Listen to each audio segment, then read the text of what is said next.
हम अब यूनिट 2 का सेकंड लेक्चर देखेंगे।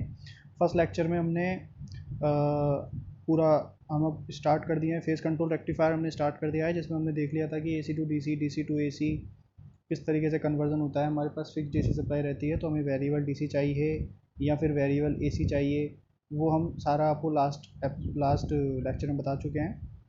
नेक्स्ट लेक्चर में लास्ट लेक्चर में हम effects of harmonics on the performance of DC motor तक डिस्कस कर चुके थे कि हार्मोनिक्स किस तरीके से आते हैं और ये हमें क्या इफेक्ट करते हैं और हार्मोनिक्स एग्जैक्टली होते क्या हैं। हार्मोनिक्स होते हैं आपकी मैक्सिमम वैल्यू और मिनिमम वैल्यू के बीच का जो डिफरेंस है, that is known as harmonics.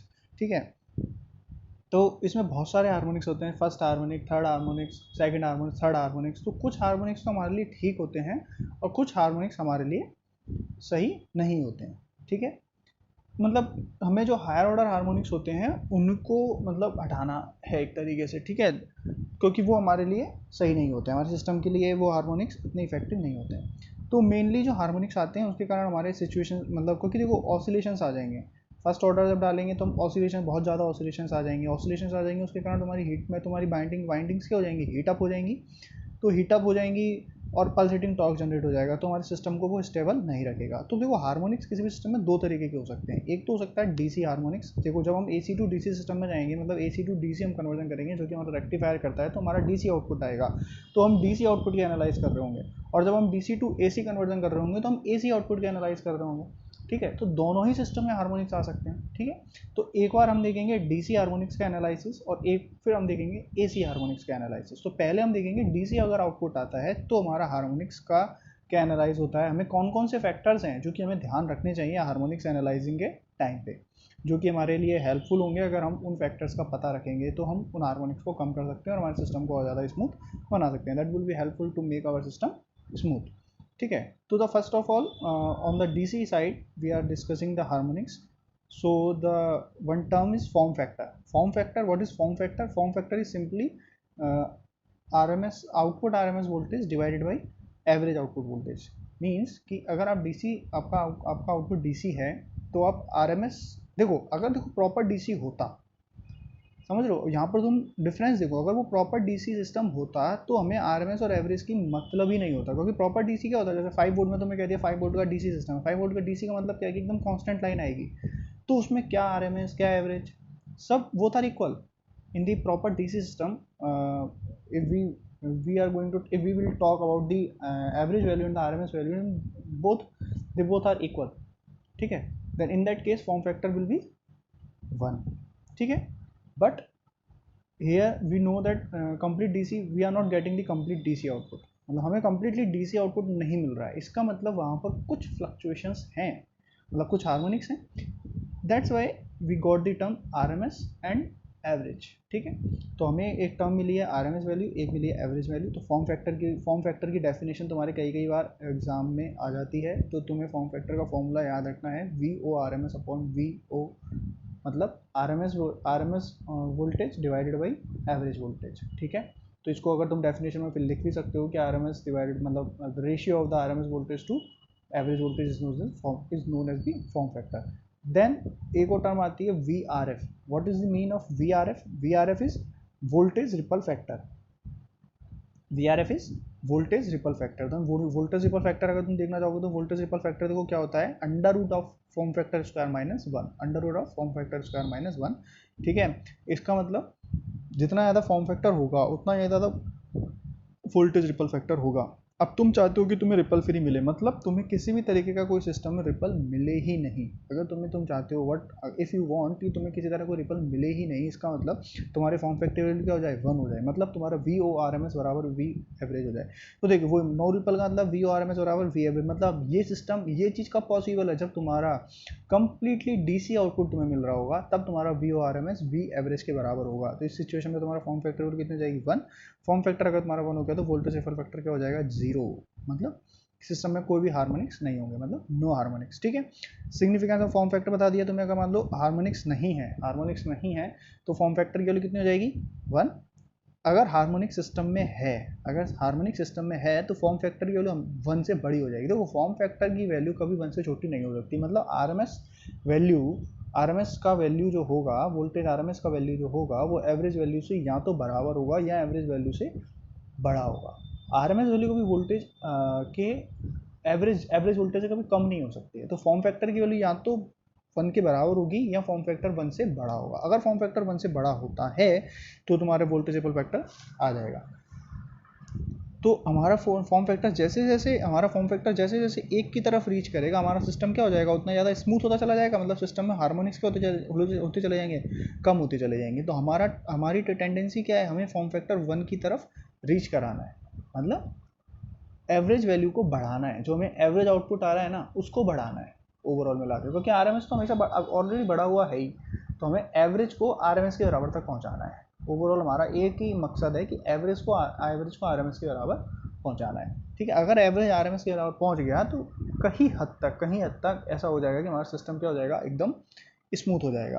ठीक है, तो हमें इससे पता लग जाता है form factor gives the information on the shape of wave form on DC side of converter. मतलब डीसी साइड पे डीसी साइड जो हमारा आउटपुट है, डीसी क्या है, हमारा आउटपुट है। तो डीसी आउटपुट पे जिस तरीके की वेव फॉर्म हमारी आ रही है, उस टाइप की वेव फॉर्म्स को पता लग जाता है। देखो स्टूडेंट, हम ये पढ़ क्यों रहे हैं, बेसिकली हम इसलिए पढ़ रहे हैं क्योंकि हमें, जैसे हमने रेक्टिफायर बना लिया, रेक्टिफायर का हमें काम पता है, एसी टू डीसी कन्वर्जन हो गया, अब डीसी हमें मिल गई, हम चाहे तो उसको स्टोर कर लें। लेकिन हमें उस डीसी की पूरी टेंडेंसी पता होनी चाहिए कि डीसी किस तरीके की है, क्योंकि हो सकता है ना कि हम उस रेक्टिफायर को कहीं और सिस्टम में यूज़ करें।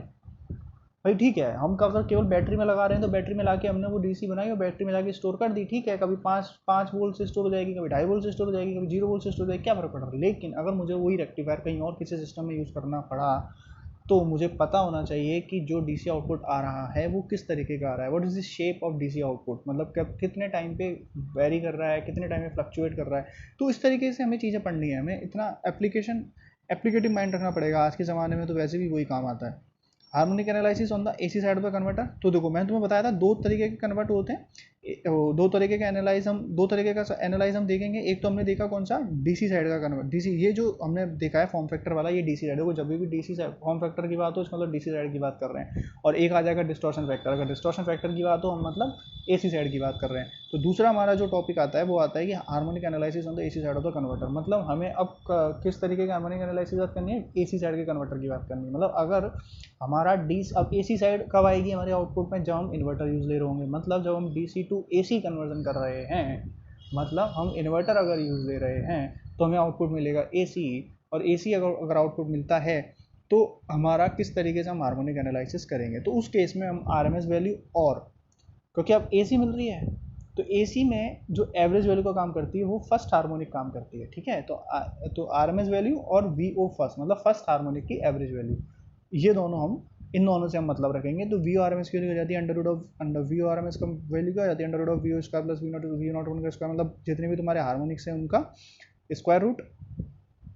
तो ये हो जाएगा तुम्हारा, ठीक है, इस तरीके से। तो टोटल हार्मोनिक डिस्टॉर्शन टर्म बनेगी, टोटल हार्मोनिक डिस्टॉर्शन की वैल्यू हो जाएगी under root of V O R M S upon V O one का स्क्वायर माइनस 1। इस जी, एक आता है जी डिस्टॉर्शन फैक्टर, उसकी वैल्यू होती है V O one upon V O R M S, मतलब फर्स्ट ऑर्डर हार्मोनिक्स का एवरेज वैल्यू डिवाइडेड बाई उसका आर एम एस वैल्यू। ये दोनों का जो रेशियो है वो तुम्हारा डिस्टॉर्शन फैक्टर बनाता है। और under root of 1 upon G square minus 1, ये तुम्हारा हो जाता है टोटल हार्मोनिक डिस्टॉर्शन। ये हो जाता है तुम्हारा टोटल हार्मोनिक डिस्टॉर्शन। तो देखो, एक तो हमारा आया फॉर्म फैक्टर की वैल्यू कितनी आई, under root of form factor की वैल्यू आई R M S upon average. और वोल्टेज रिपल फैक्टर की वैल्यू कितनी आई, under root of form factor square minus 1, मतलब under root of V O R M S का square upon V O square minus 1। ठीक है, और जबकि डिस्टॉर्शन फैक्टर की वैल्यू कितनी आई, V O one upon V O R M S. ठीक है, उल्टा हो गया मतलब। और टोटल हार्मोनिक डिस्टॉर्शन की वैल्यू कितनी आई, under root of 1 upon G square minus 1। तो देखो वहाँ पर जो हम बात कर रहे थे, वहाँ पर हम फॉर्म फैक्टर के 1 से बड़े होने की बात कर रहे थे। वहाँ पर हम फॉर्म फैक्टर, देखो जैसे जैसे हम हार्मोनिक्स में ये होता है, अगर हमारा फर्स्ट हार्मोनिक्स होगा तो वो बहुत ज़्यादा, तो हमें क्या होते हैं कि जो ये हार्मोनिक्स होते हैं ना, ये हमको हटाने होते हैं पहले। ये बड़े बड़े मेजर हार्मोनिक्स हमें हटाने होते हैं सिस्टम से, क्योंकि ये ज़्यादा दिक्कत क्रिएट कर रहे होते हैं। लोअर ऑर्डर हार्मोनिक्स की दिक्कत हमें इतनी नहीं आती है। ठीक है, तो ये हो गया, तो under root of 1 upon G square minus 1 हो गया। ठीक है, 1 upon G, under root of 1 upon G square minus 1 हो गया। तो यहाँ पर जी तुम्हारा नीचे आ गया, इसका मतलब जी की वैल्यू या तो 1 से बड़ी होगी या 1 के बराबर होगी। और जी है क्या, V O one upon V O R M S. मतलब अब हमें क्या करना है, आर एम एस की वैल्यू को वी ओ वन की वैल्यू के बराबर ले जाना है। वहाँ पर हम क्या कर रहे थे, एवरेज की वैल्यू को आर एम एस के बराबर ले जा रहे थे, जबकि यहाँ पर हम क्या कर रहे हैं, RMS की वैल्यू को VO1 के अराउंड ले जा रहे हैं, ठीक है। तो ये this is the difference between the DC side harmonic analysis and the AC side of harmonic analysis, ठीक है। तो यहाँ पर अगर आपका VO/RMS अगर आपका VO1 के अराउंड हो जाता है तो आपको परफेक्ट AC मिल जाएगा, जहाँ पर तुम्हारी G की वैल्यू कितनी हो जाएगी, 1 के अराउंड हो जाएगी, और टोटल हार्मोनिक डिस्टॉर्शन आपका 0 हो जाएगा, जबकि वहाँ पर आपका वोल्टेज रिपल फैक्टर की वैल्यू 0 हो रही थी और फॉर्म फैक्टर की वैल्यू 1 हो रही थी, दैट हाँ। और यहाँ पर आपका टोटल हार्मोनिक डिस्टॉर्शन 0 हो जाएगा, इसका मतलब सिस्टम में किसी तरह का कोई हार्मोनिक्स नहीं है और आपको प्रॉपर AC सप्लाई मिल गई है, ठीक है। आपको प्रॉपर परफेक्टली AC सप्लाई मिल गई है। तो विदाउट हार्मोनिक्स G की वैल्यू हो जाएगी 1, विद हार्मोनिक्स G की वैल्यू हो जाएगी 1 से कम।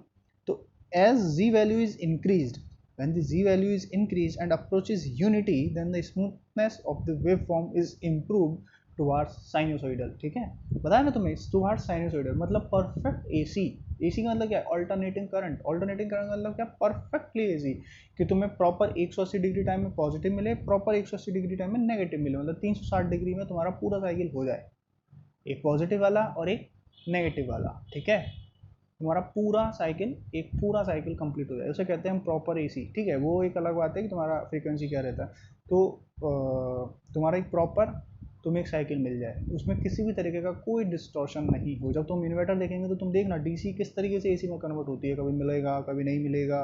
तो हमें जहाँ नहीं मिल रहा होता है वहाँ चाहिए होता है, जहाँ मिल रहा होता है वहाँ हो सकता है हमें नहीं चाहिए होता है। तो वो हम सेटिंग करते हैं पूरी, किस तरीके से हमें चेंज करना है, कौन सा इंस्ट्रूमेंट लगाएं कि हमारा चेंज हो जाए। तो इस तरीके से हमारा ये डिस्टॉर्शन फैक्टर हो गया। तो दोनों फैक्टर देख लिया हमने, एक तो हमने देख लिया डिस्टॉर्शन फैक्टर, एक हमने देख लिया फॉर्म फैक्टर। अब जो नेक्स्ट सिलेबस में आपके है, अब हम मेन चीज़ पढ़ेंगे। देखिए स्टूडेंट्स, अब यहाँ से आपको थोड़ा सा और कंसंट्रेटली होना पड़ेगा। अब जो चीज़ें आएंगी अब वो थोड़ी सी टफ हो जाएंगी यहाँ से, और अब थोड़ा सा हाँ लेवल अप हो जाएगा, क्योंकि अब यहाँ पर हमारी वेव फॉर्म्स की बात आ जाएंगी, और वेव फॉर्म आते ही थोड़ा सा हड़बड़ाहट चालू हो ही जाती है स्टूडेंट्स में, ठीक है।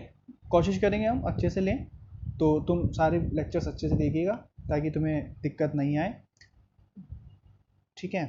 तो अब देखो रेक्टिफायर, पहले आज हम रेक्टिफायर पढ़ेंगे नहीं, आज केवल हम रेक्टिफायर्स के टाइप्स देखेंगे, कौन कौन से रेक्टिफायर हो सकते हैं, किस किस तरीके के होते हैं। देखो रेक्टिफायर होता है आपका single phase half wave rectifier. तो एक तो हो जाएगा, देखो यहाँ पर है single phase half wave rectifier, ठीक है। इसके बाद आ जाएगा single phase full wave rectifier, वो आई थिंक मेरा भी PDF में नहीं डाला है।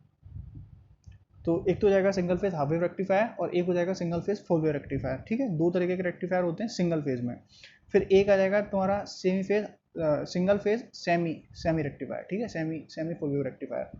तीन तो ये हो जाते हैं। फिर तुम्हारा थ्री फेज आ जाता है, थ्री फेज में भी तुम्हारा three phase half wave rectifier और three phase full wave rectifier. अब रेक्टिफायर में मेनली जो काम आता है तुम्हारा लोड काम आता है, ठीक है। या तो तुम्हारा लोड आर लोड हो सकता है या फिर तुम्हारा लोड RL लोड हो सकता है, ठीक है। अगर तुम्हारा सिंपल रेजिस्टेंस लोड है तो हम दो तरीके से मेनली पढ़ेंगे, एक तो सिंपल R लोड के लिए और एक पढ़ेंगे हम RL लोड के लिए। वैसे तो RL लोड में भी आता है कि एक तो हो जाता है कि ऐसा लोड जिसमें कि तुम्हारी इंडक्टेंस की वैल्यू कम हो, और एक ऐसा हो सकता है कि जिसमें इंडक्टेंस की वैल्यू बहुत ज़्यादा हो। लेकिन हम अभी जो पढ़ेंगे वो केवल हाई इंडक्टेंस लोड पढ़ेंगे, हम लो इंडक्टेंस लोड नहीं पढ़ेंगे, वो तुम्हारे आगे इंजीनियरिंग क्लासेस में आएगा।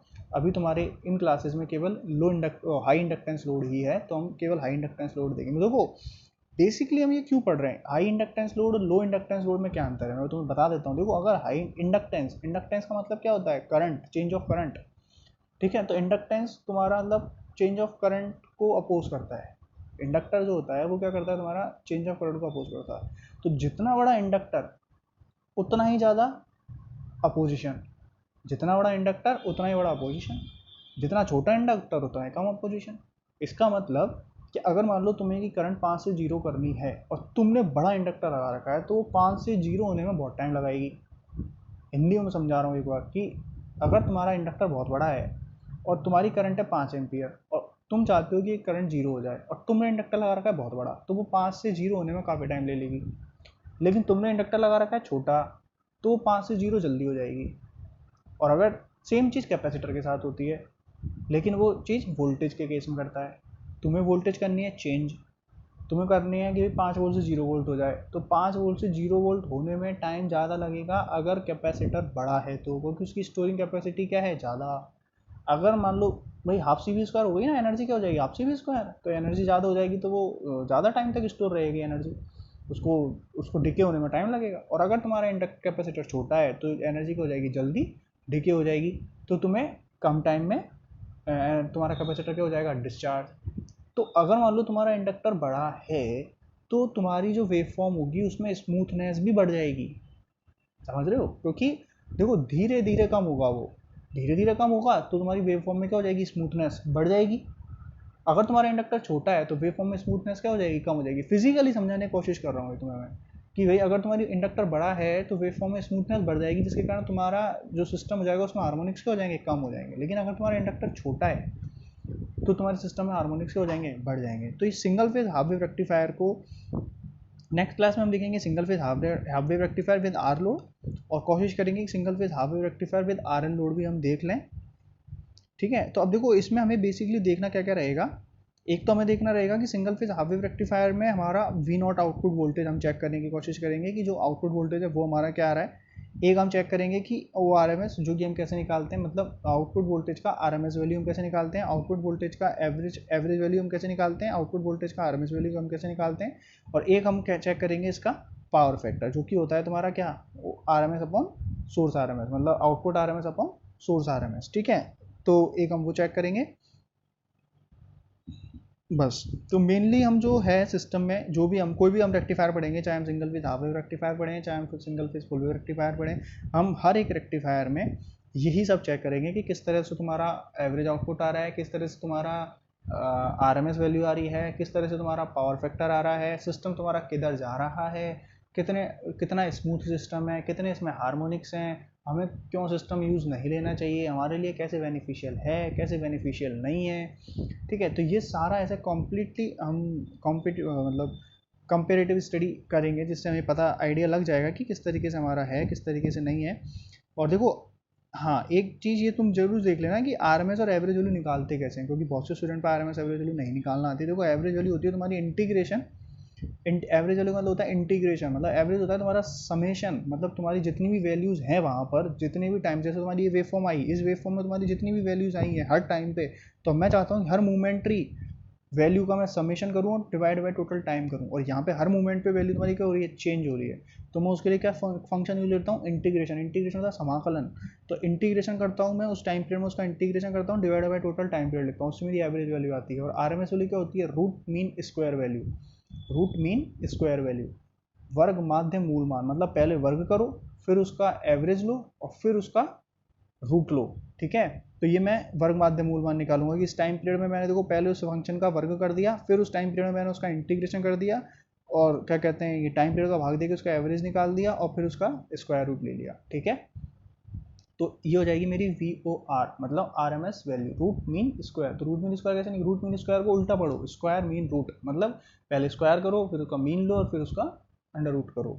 तो इस तरीके से हम आर एम एस वैल्यू निकालेंगे। फिर हमारा पावर फैक्टर निकलेगा, तो पावर फैक्टर हमारा V O R M S upon V S R निकल जाएगा। दो तरीके से हम पावर फैक्टर निकाल सकते हैं, एक तो G into fundamental displacement factor, ये वाला फॉर्मूला होता है, और एक हमारा होता है V O R M S upon V S R, मतलब आर एम एस वैल्यू का, मतलब आउटपुट वोल्टेज का R M S divided by source R M S, इससे हमारा पावर फैक्टर निकल सकता है। या फिर हम फंडामेंटल डिस्प्लेसमेंट फैक्टर जो होता है हमारा, वो होता है कॉस फाई, उसको हम अगर जी से मल्टीप्लाई कर दें, जी की वैल्यू क्या होती है, हाँ I S one upon I S R, मतलब सोर्स आर एम एस के फर्स्ट वैल्यू, फर्स्ट हार्मोनिक की value divided by source R M S की वैल्यू आए, तो हो जाए जी, तो G into fundamental displacement factor अगर हम करेंगे तो हमारा उससे भी पावर फैक्टर निकल जाएगा।